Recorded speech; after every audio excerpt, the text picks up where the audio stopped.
had always been the kid who wanted to take the family photos, but I never knew that there was a career to be had as a photographer. But I took this photojournalism 101 class. Kevin Maloney, my professor, was a New York Times stringer. And I remember that he had this Nikon F5. And I remember looking through that camera and I was hooked. I was like, this is the coolest thing.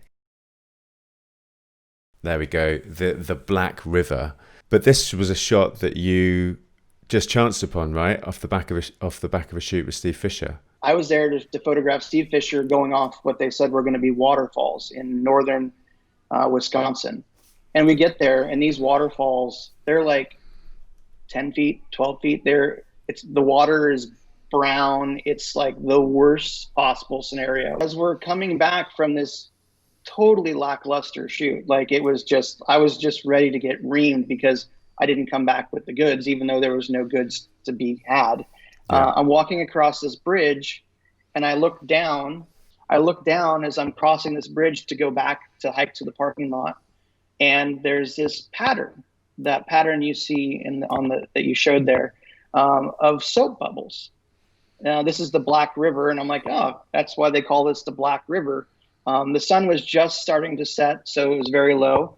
And I look upstream and the crew of kayakers, Steve Fisher included, is paddling down to where they're going to take out right at the bridge. And I put one and one together and it's like, oh, he's going to go right under me. So I did do a test shot for an exposure and shot 4 frames as he goes under me and made that picture, which is definitely one of my favorite pictures that I've ever done as well. And people always go, you must have photoshopped it. I'm like, no, that literally out of the camera, it looks just like that. All these shoots have taken many years for the stars to align. So just to go out and truly take photos for the sake of just making images is become very important to me again, to go out. And that's what originally drew me to photography, was that I could go out and produce something every single day. And something that you may not be necessarily, it may not be portfolio worthy, but you learn something. I've known Rafa since he was, I guess, 17 or 18. He called me and said, I'm going to do Panos Falls. And I said, you're going to do what? And he goes, yeah, I'm going to do Panos. So I'm like, okay, well, if you're going to do Panos Falls, I'm there.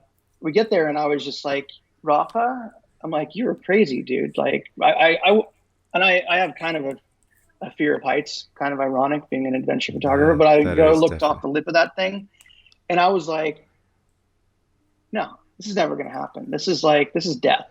And I was worried, first of all, that my friend Rafa, who I'd known for many years, was possibly not going to come back from this. So I was terrified of losing my friend. But the second thing I was terrified was if I didn't get the shot, if I didn't make this shot, which was historical, I would definitely lose my friend because Rafa would never forgive me for that. Helicopter comes, does a pass, radio comes up, all right, Rafa's in his boat, we're ready to go. He says he's ready.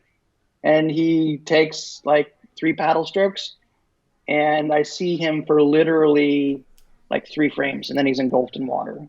Whoa. And it was so scary because he didn't come back up right away. Like he was just gone.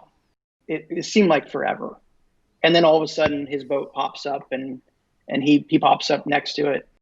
I got 3 different camera angles of that shot. Rafa came away unhurt, maybe a little minor concussion, but for the most part, unhurt. We started photography in the mountains, but the coast really is absolutely in my heart. And, the rugged Southern Oregon coast, as well as Big Sur in California, that's kind of why we moved to California, was because of Big Sur. And, I would say if anybody's looking to improve their photography, look in their own backyard and try to find some things that would inspire them. Because, honestly, there are a lot of amazing things, all over the world, and some are just a short distance away. This makes an appearance on the Instagram feed a few times, and for good reason. Quite honestly, it's an absolute belter. So Bonsai Pipeline is kind of the mecca for everything surf. More surfing photos have been taken there probably than any other surf break on the planet. It's pretty sad because you're there next to like 50 or 60 other photographers that are all just motoring through making the exact same shots that you are. I had a friend who works at a helicopter training school, and I said, I'm going to call my buddy and see if we can get up in the heli tonight. So he calls me back. He says, we can do it, but we can literally only be in the air after I ferry to the North Shore and pick you up. We can probably be in the air for maybe 40, 45 minutes. Yeah, and I made this shot, among others, where the sun is getting very low, and you can see it's just the mist coming off of the waves at Pipeline is just, it's just golden glowing. Mm.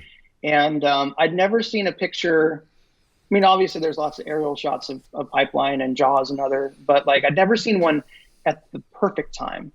And this all just kind of lined up. And like everything in life, nothing ventured, nothing gained. I mean, it was a gamble. Go spend money out of pocket to make a picture that may not happen, but it's one of those ones where you're like, yes, it all worked out.